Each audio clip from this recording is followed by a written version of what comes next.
called a keystone habit. Do you know what the most important habit to have is?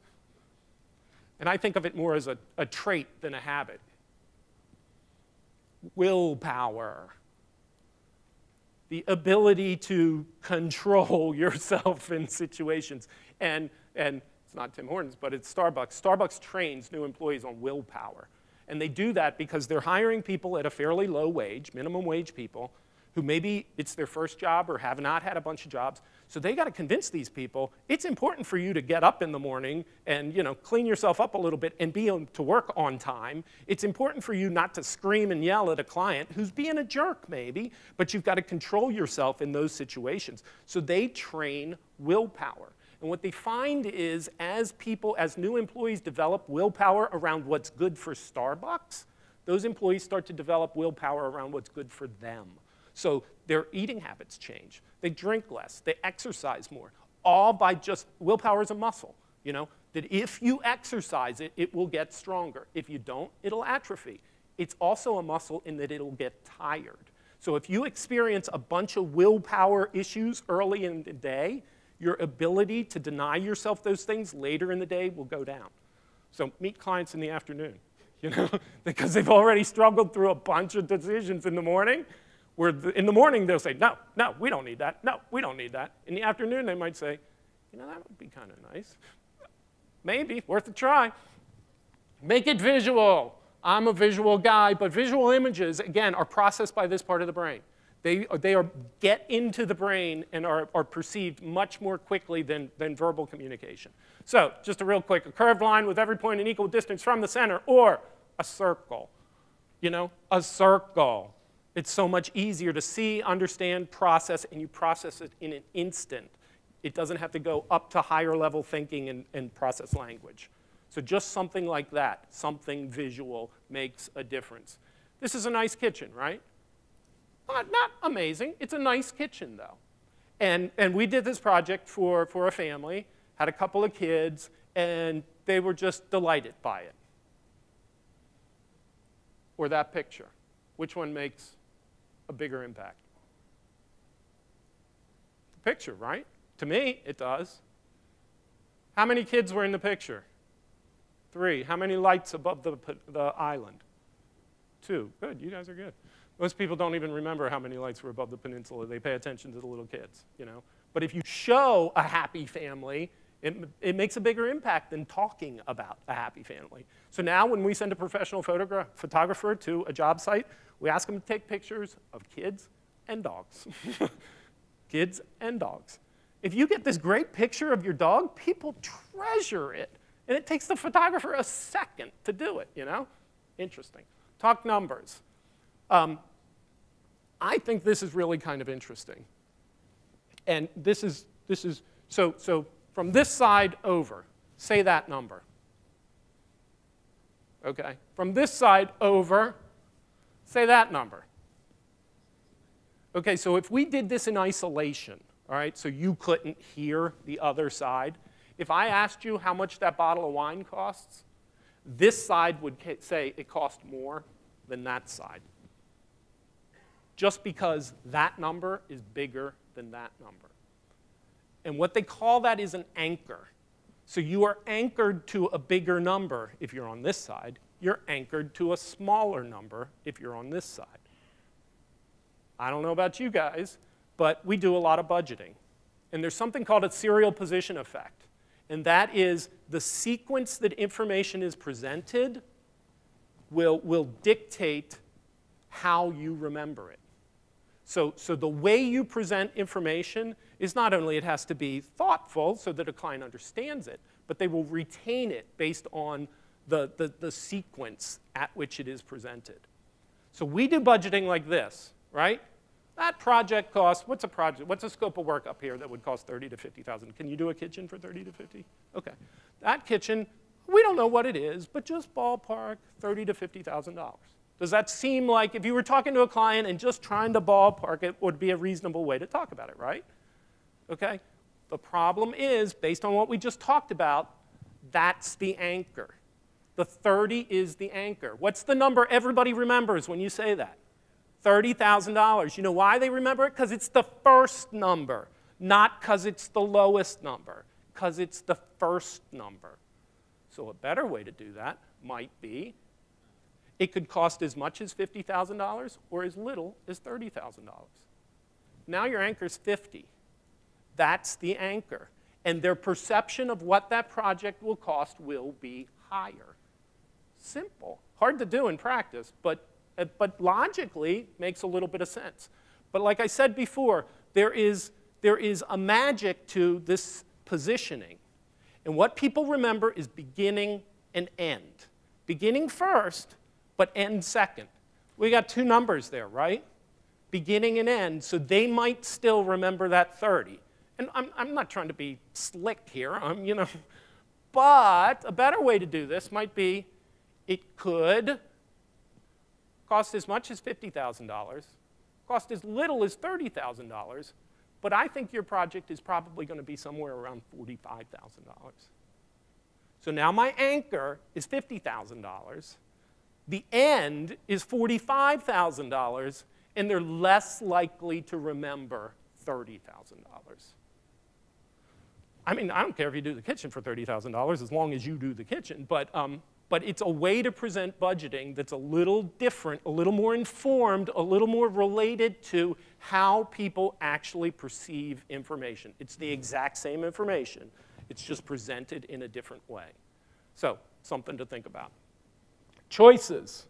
There's a fairly famous experiment where they did in a grocery store, high-end grocery store in San Francisco, I think it was. And they, this is behavioral psychologists doing this. And they put out jam, jelly, jam, preserves, whatever you want to call it, stuff in a jar made from fruit. And they ran an experiment. And during certain parts of the day, they put 24 jams out on the table for people to sample. During other parts of the day, they put 6 options out for people to sample, okay? So for 1 hour, 24, then those people go away for an hour, 6, those people go away for an hour, 24, and they studied this and the behaviors behind this. And so on the 24 jam samples, 60% of the people stopped to sample. A significant percentage, right? The options, the gigantic table of jam pulled a lot of people in.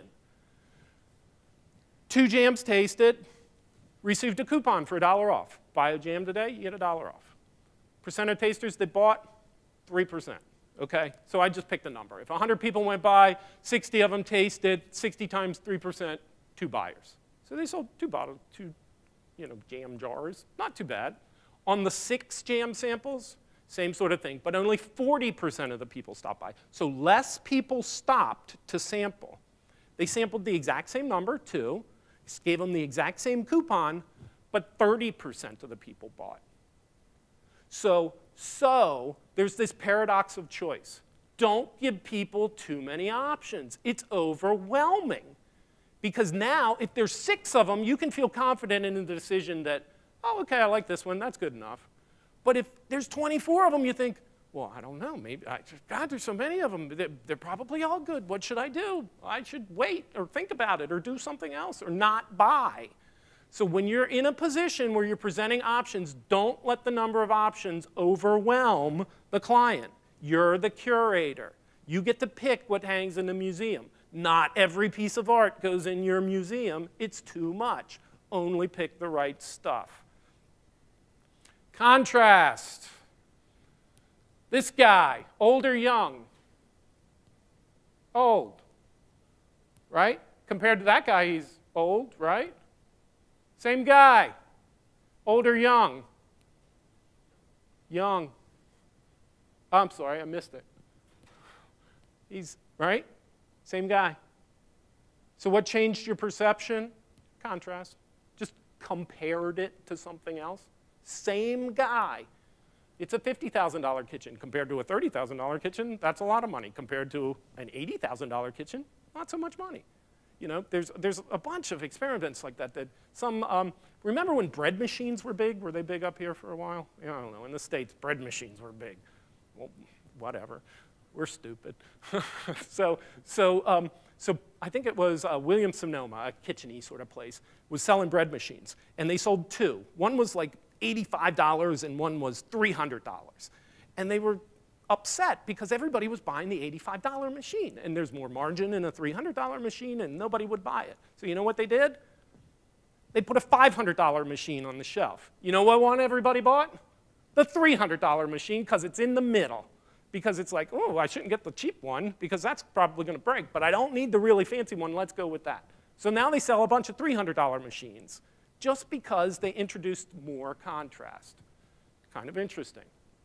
So an idea, how do you present contrast? Maybe you say, maybe you go to a website, find some of your competitors' pictures and say, that's a kitchen they did, that's a kitchen we did. We're more expensive. Do you understand why?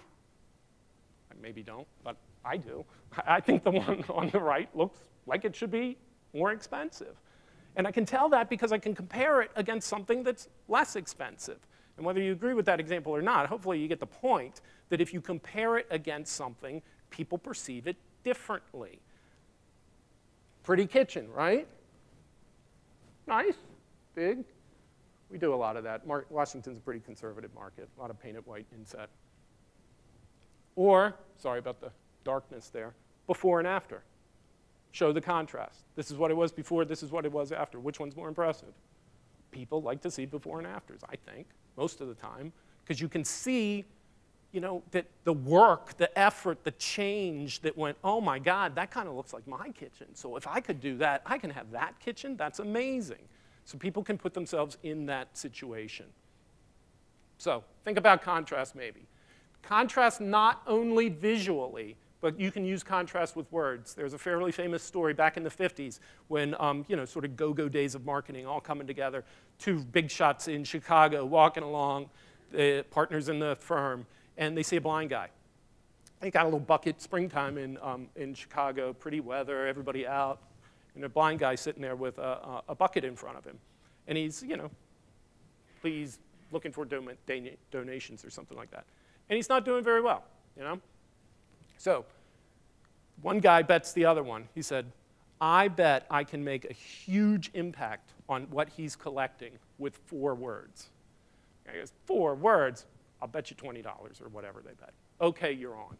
So the guy goes up, grabs the sign, and writes 4 words on it. You know what those words were? It is springtime, and I am blind. So instead of just perceiving this poor guy can't see, now you're perceiving, oh my God, you know, everybody's out.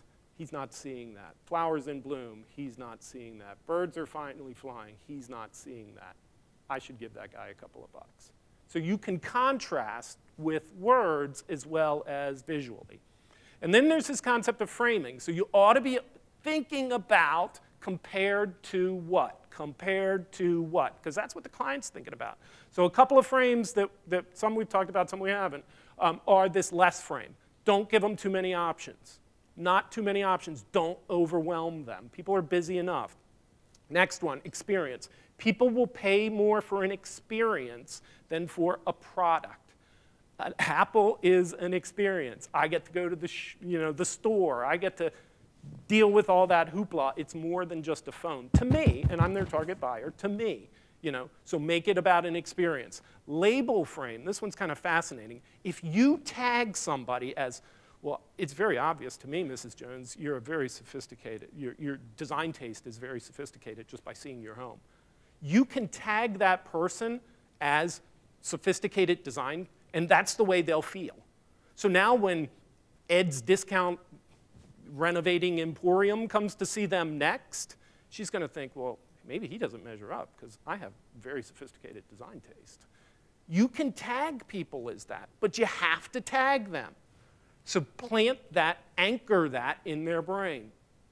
Blemish frame, I'm not going to talk too much about that, but this potential frame, this is why they pay rookies $25 million before they do anything, and the guy that's done something for year after year after year gets $10 million, still a ton of money, but people will pay for potential. So always be talking like that. Could be, could be, could be. So it's about potential rather than about actual. Kind of interesting stuff. Last one, I think it is, create referrals. When I think of referrals, I think of memories, right? That's what a referral is about. You want positive memories in that person. Well, there's some science behind memories, and there's this thing. There's an experiencing self while you're going through it, and then there's a remembering self. Well, the thing is that memories aren't really, they're created. They're stories that you tell yourself, and that's how you remember them. That's why when you go to a great restaurant, you have a great meal, great conversation, you're enjoying yourself, and the fly comes in the dessert or something. Oh, it ruined the experience. Well, it did not. You had a great meal until that time, but because you're telling yourself the story, and because it happened at the end, it influences that story you tell, so you say it ruined the experience. Not good stuff. So, end matters, end matters, end matters. When you're finished with your project, get it done. Make sure it ends on a high, because that's what that client's going to remember. So if you can get it to end on a high, again, based on client experience, make them go visit that client and make them tell you stories. Don't, what did we do right, Mrs. Jones? What did we do wrong? No. What was your favorite day during the project? Who was your favorite craftsman that was out here? Tell me about, whatever. Make them all positive, because what you're doing is you're practicing. You are putting those stories into that client's memory. So that's the story they're going to tell to potential referrals. And you get to help shape that if you let them tell you stories. If you do it based on bullet points, you're not going to be as successful. Make them tell you stories. So, because the brain perceives stories differently. That's how memories are formed. I got to hurry up. Let's wrap this thing up. A couple of things to remember as takeaways. One, make a great impression. If you want to look like a sophisticated remodeler, renovator, doorbell rings, look like that person, because you get a tenth of a second. Look like that person. Develop a process and build habits around it. That's how you're going to remember stuff and get better at it. Write it down. You'll remember it better. Make it visual. People perceive that information differently than a written word or a spoken word. Focus on the beginning and the end. It's really, really important in a lot of different ways. Don't overwhelm clients with choices. Use contrast. Compared to what? And storytelling can help create client memories. Don't lose sight of that. If you want to know more, there's a couple books I'd recommend. Predictably Irrational is kind of interesting, and that Daniel Pink one is really good too, I thought. So just kind of interesting stuff if you want to think about this a little further, and then sort of just to wrap up that amateurs solve problems, pros find problems. All this stuff doesn't matter unless you truly want to help that client. Find the right problem and solve it. And I think that is about it. It's all in Dropbox if you want it. So thanks for having me, guys. Appreciate it.